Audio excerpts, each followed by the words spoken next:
avec Thomas Lécuyer. Et nous recevons ce matin la comédienne fribourgeoise Marie Fontana, égérie de la 20e édition du FFFH, Festival français du film d'Helvétie, et actuellement à l'affiche du film Les histoires d'amour de Lives, d'Anna Louif, dont nous avons parlé la semaine dernière, mon cher Thomas.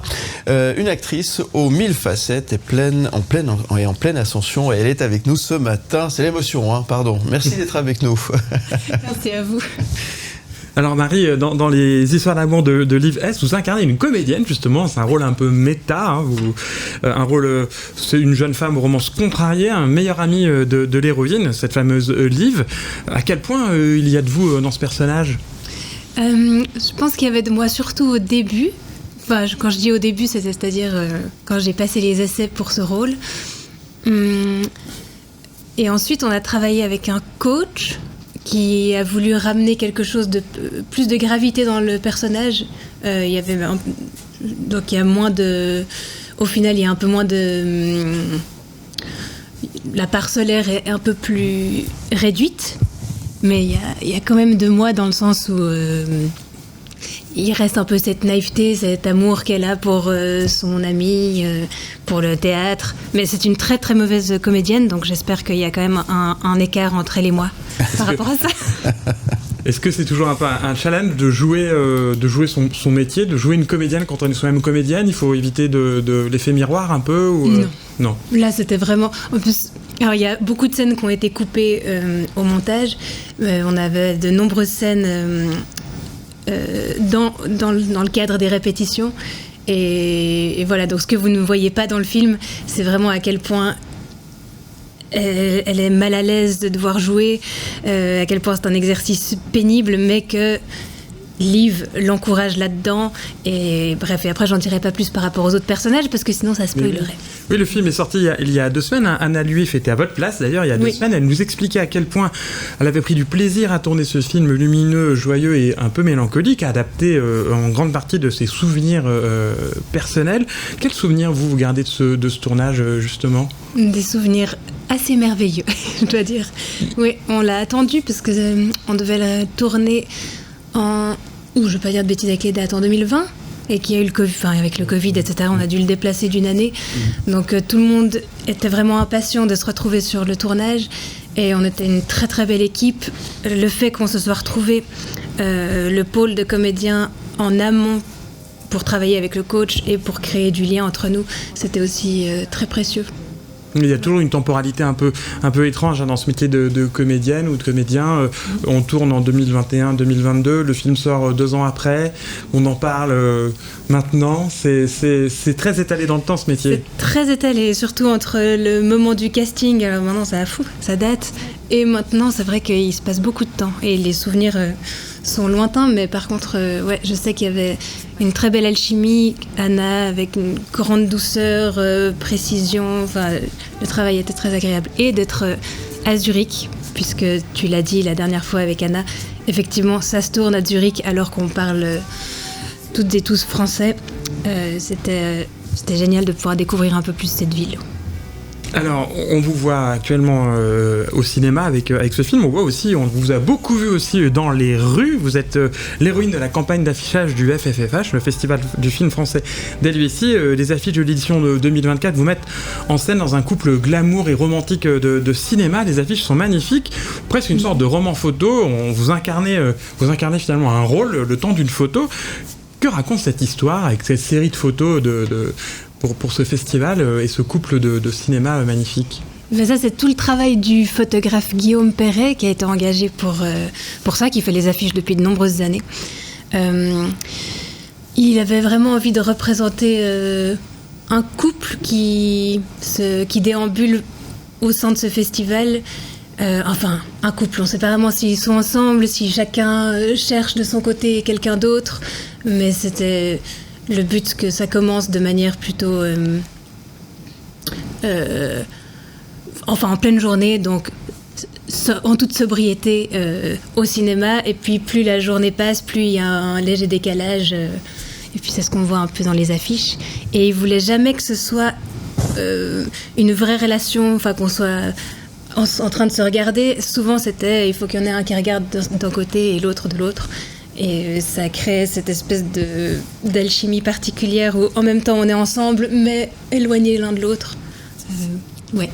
On vous voit au cinéma, au théâtre, on vous a aperçu plusieurs fois dans des sketchs pour 52 minutes, dans des séries comme Station Horizon, Quartier des Banques. On vous retrouve aussi sur scène en train de chanter avec l'Orchestre Jaune de Daniel Perrin.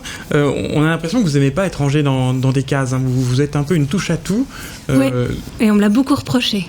C'est vrai ? Moi, c'était plutôt un compliment de ma part. Mais merci. Moi, j'aime ça, mais j'avoue que j'ai essayé souvent je suis allée pas mal de fois à Paris parce que je voulais trouver un agent. Ça remonte à quelques années. Et maintenant, j'ai un agent en Suisse. Mais à cette époque-là, quand j'essayais de faire mes recherches et que je me retrouvais en face d'un agent, la première chose qu'il me disait, c'était en fait, tu fais trop de choses, on ne sait pas qui tu es. Et j'ai dit, c'est justement ça que je suis, parce que moi j'aime essayer plein de choses, je suis curieuse, j'ai aussi, et puis pour moi c'est aussi un atout de savoir jouer, mais de savoir aussi chanter, et puis d'être intéressée à d'autres facettes du métier d'artiste. Mais ça déplaît des fois.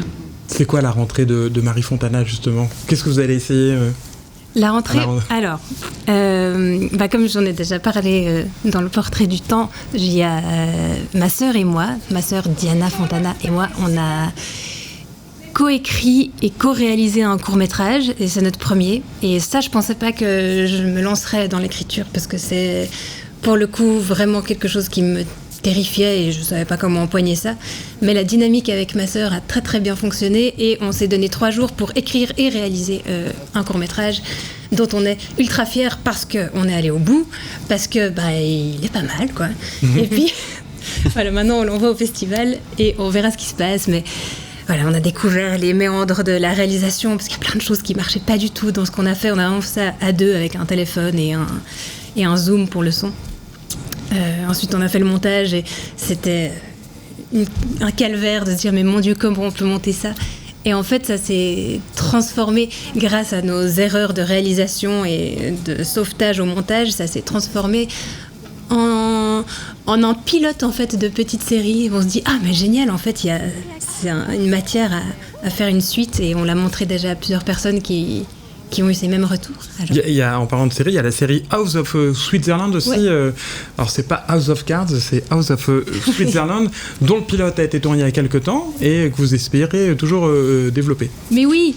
Alors, on espère, surtout le réalisateur et producteur Bernie Forster, qui a eu cette idée brillante de série qu'on a tournée à Londres il y a maintenant 2 ans.